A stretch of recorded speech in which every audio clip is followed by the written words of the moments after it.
যদিও কোথাও কিছু নেই, তবুও তো কজন আছি বাকি। আয় আরো হাতে হাত রেখে, আয় আরো বেঁধে বেঁধে থাকি। এই বেঁধে বেঁধে থাকার যে আনন্দ, তা সম্পূর্ণরূপে অনুভব করছে লেক গার্ডেন্স ৩৭ পল্লী দুর্গোৎসব কমিটি এবং নেতাজি টাইগার স্পোর্টিং ক্লাবের সঙ্গে যুক্ত কচি কাঁচা থেকে শুরু করে বড়রাও। একটা নিম্ন মধ্যবিত্ত অঞ্চল যে শিক্ষায় সংস্কৃতিতে এতটা উন্নত হতে পারে, তা লেক গার্ডেন্স ৩৭ পল্লীতে না গেলে অনুধাবন করা সম্ভবপর নয়। এই অঞ্চলের প্রায় প্রতিটি ঘর থেকে দেখা গেল নয় কেউ অ্যাডভোকেট, নয় কেউ চার্টার অ্যাকাউন্টেন্ট, কিংবা কেউ বড় সরকারি আধিকারিক। দুর্গোৎসব কমিটি সম্পূর্ণরূপে মহিলা পরিচালিত। ২২শে জানুয়ারি দুর্গোৎসব কমিটির একটি নতুন কলেবরের উদ্বোধন হলো। সেই উপলক্ষে অনুষ্ঠিত হলো সম্বর্ধনা জ্ঞাপন এবং এক বিরাট সাংস্কৃতিক অনুষ্ঠান। গগনচুম্বী ফ্ল্যাট কালচারের পাশাপাশি তিলোত্তমা কলকাতার গভীরে নিভৃতে বেড়ে উঠছে পাড়া কালচার। এ যেন তারই এক জ্বলন্ত দৃষ্টান্ত। ব্যুরো রিপোর্ট, ই নিউজ ভারত। মেহরুন খানাম এবং মুন খানাম ভবিষ্যতে ওরাও আমাদের অনেকটা এগিয়ে নিয়ে যাবে পাড়াকে। পদ্ম আমরা জানি, আমরা ছোটবেলায় পড়েছি, যারা বাচ্চারা রয়েছে তারা এখন পড়ানো হয় কিনা জানি না, আমাদের সময় পড়েছি। পঙ্কে জন্ম যার সেই হচ্ছে পঙ্কজ, পঙ্কজ। পদ্মফুল পঙ্কে জন্মে, পাঁকে জন্মে, কিন্তু সেই পাঁকে জন্ম হওয়ার পরেও সেই পদ্মফুল কত পবিত্র, কত সুন্দর, কত মনোরম। অর্থাৎ পাঁকে জন্ম হলেই, পাঁক কিন্তু এখানে পাঁক নয়, পাঁক এখানে তথাকথিতভাবে যাদেরকে বঞ্চিত করা হয়। আহ্বানে আমি এসেছি আপনাদের কাছে, আপনাদের ভালোবাসার ডাকে। আমি চাইবো এইভাবে আমরা সব ভালোবাসা নিয়ে যদি এগিয়ে চলি, যে বাধা বিপত্তি চারিদিকে আসছে, সে বাধা বিপত্তির থেকে আমরা অনেক দূর এগিয়ে যাব। শম্পা আজাদ ফাউন্ডেশনের হয়ে অনেক কিছু শিখেছে। শম্পা একাধারে বাস, লরি, ট্রাক সব কিছু চালাতে পারে এবং শম্পা ইউরোপ যাচ্ছে। তাই আমরা আমাদের নিজেদের মেয়ে শম্পাকে সম্বর্ধনা জানাচ্ছি।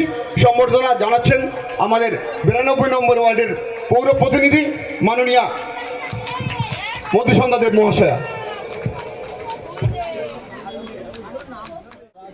যাক, এখানে সবাই আছে, আমার বিশেষ করে কিছু বলার নেই।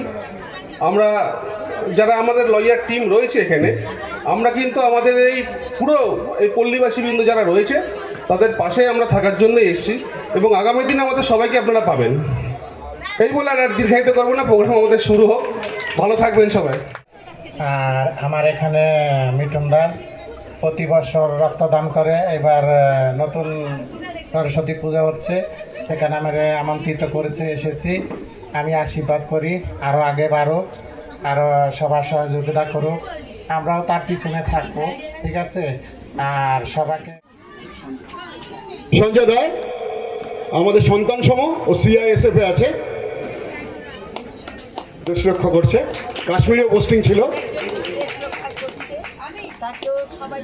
এই মুহূর্তে আমরা দাঁড়িয়ে আছি লেক গার্ডেন ৩৭ পল্লী দুর্গোৎসব কমিটির একটি পুজো প্রাঙ্গণ বলা যেতে পারে, আর এটি একটি ক্লাব। সেই দুর্গোৎসব কমিটির বিকাশ বাবুকে আমরা পেয়েছি। বিকাশ বাবুর মুখ থেকেই জেনে নেব আজকে কি কি প্রোগ্রাম আছে। প্রকৃতপক্ষে বলতে গেলে দুর্গোৎসব আমাদের, এটা লেক গার্ডেন্স ৩৭ পল্লী দুর্গোৎসব সমিতির আমাদের নতুন একটা গৃহ, যেটা প্রায় ভাঙাচুরা অবস্থায় পর্যবসিত হয়েছিল। সেখান থেকে আমাদের নবকলেবরে সজ্জিত হয়েছে। এই নবকলেবরে সজ্জিত যে গৃহ, সেই গৃহর আজকে মূলত উদ্বোধনী অনুষ্ঠান এবং বাগদেবীর আরাধনা অর্থাৎ সরস্বতী পুজো আমরা এখানে উদযাপন করব।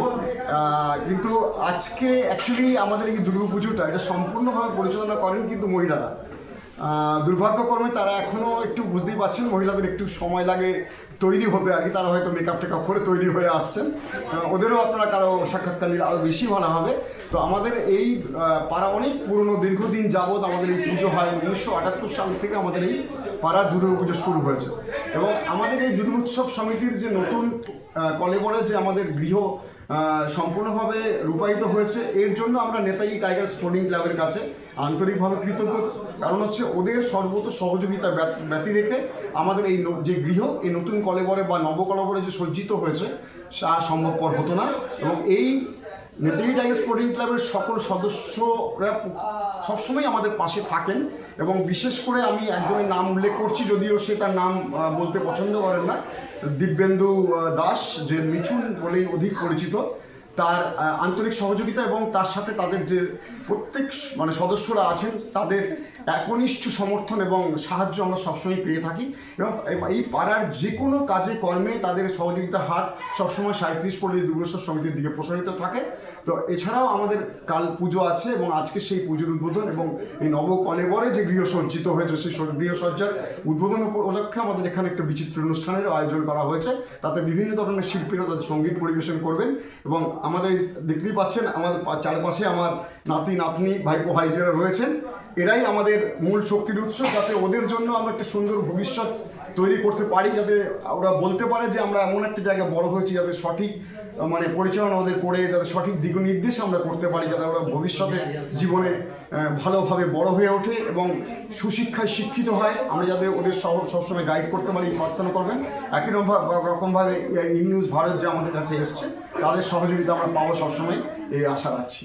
আর একটু যদি বলেন, এখান থেকে আপনারা বলছিলেন পরবর্তীতে আইনি সাহায্যের জন্য এখানে একটা অফিস করবেন, সেই সম্পর্কে। হ্যাঁ, আমাদের যে ওই নবকলেবরে সজ্জিত যে গৃহ আজ উদ্বোধন হবে, সেই গৃহে আমরা আমাদের এই পল্লীর সকল সাধারণ অধিবাসীদের যাতে সুবিধা হয়, সেই জন্যই আমরা ওখানে আইনি সহায়তা কেন্দ্র আমরা চালু করব ভবিষ্যতে।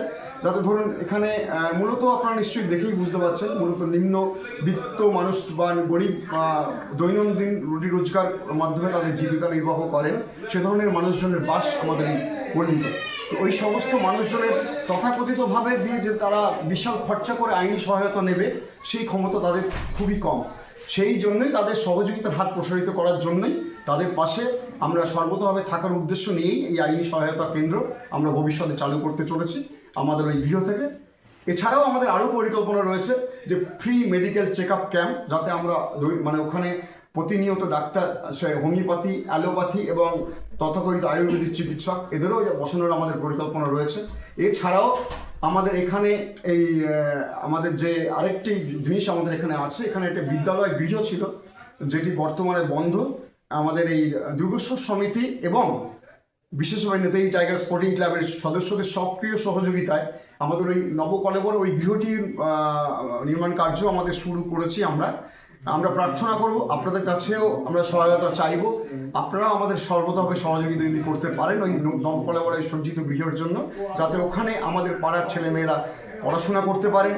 ফ্রি কোচিং মানে পড়াশোনা শেখার জন্য যে কোচিং, সেই কোচিংয়ের ব্যবস্থা আমরা করার ইচ্ছা আছে, এবং তার সাথে যে টেকনিক্যাল মানে শিক্ষা, যেরকম ধরুন অ্যাকাউন্টেন্সি ট্রেনিং দেওয়া, বা ধরুন কম্পিউটারের ট্রেনিং দেওয়া, ধরুন ডিজিটাল মার্কেটিংয়ের ট্রেনিং দেওয়া, আজকাল যে নবকলেবরে AI এর যুগ এসছে, সেই ধরনের ট্রেনিং যাতে ওদের আমরা দিতে পারি, এবং আমাদের পাড়ার বাচ্চারা যাতে প্রাথমিক শিক্ষা এবং চাকরি উপযোগী শিক্ষা আমাদের পাড়া থেকেই পেতে পারে, সেই ধরনের প্রয়াস আমরা ওই উদ্দেশ্যে এগিয়ে চলেছি। তাই আশা রাখবো আমাদের মানে এই 37 পল্লী দুর্গোৎসব সমিতি যে সহায়তা মানে করছে, তাদেরকে যেরকম নেতাজি টাইগার স্পোর্টিং ক্লাব সহায়তা করছে, একই রকমভাবে আপনাদের মিডিয়ার মারফতে আমরা সকলের কাছে আবেদন রাখবো, যাদের কাছে আমার এই কথা পৌঁছচ্ছে তারা যেন সহযোগিতা হাত প্রসারিত করেন, তাহলে আমরা সুন্দর একটা ভারতবর্ষ পেতে পারি।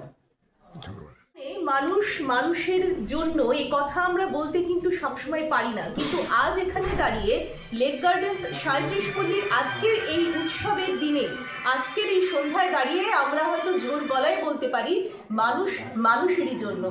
যে কারণেই বলছি কথাগুলো, যে আপনারা শুনলেন তারা আগামীতে বিভিন্ন রকমের পরিকল্পনা গ্রহণ করেছে, যাতে তাদের 37 পল্লীর মানুষদের কোনো রকম অসুবিধে না হয়। তারা আইনি সহায়তা থেকে শুরু করে শিক্ষার সহায়তা, সমস্ত রকম সহায়তা পেতে পারে। সেখানে নেতাজি টাইগার ক্লাব এবং 37 পল্লী লেক গার্ডেন 37 পল্লী দুর্গোৎসব কমিটি একে অপরের সঙ্গে হাতে হাত রেখে কাজ করে চলেছে সামাজিক উন্নয়নের জন্য। ক্যামেরায় মলার সাথে আমি Soma, lake gardens. My name is Aradhya Rai. My name is Nilanjana Das. My name is Himantika Das. My name is Shreya Das. My name is Rayanjana.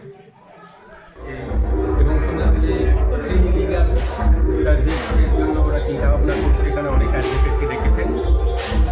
আমার যেটা মনে হয় সব থেকে দরকার, ভারতবর্ষে পশ্চিমবঙ্গের সবখানে একটা ফ্রি লিগাল সেল হওয়া দরকার, কেননা আইন হচ্ছে এখন একটা পণ্যে দাঁড়িয়ে গেছে, সেখানে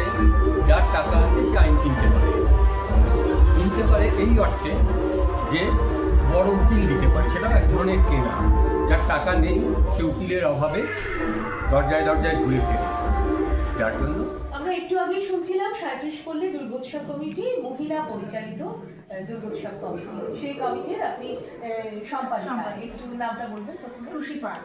হ্যাঁ, এই যে এত বড় একটা কর্মকাণ্ড আপনারা, এখন যদিও মহিলারা কোনো কিছুতেই পিছিয়ে নেই, তবুও একটা এত বড় দুর্গোৎসব পালন করা কতখানি কষ্টসাধ্য?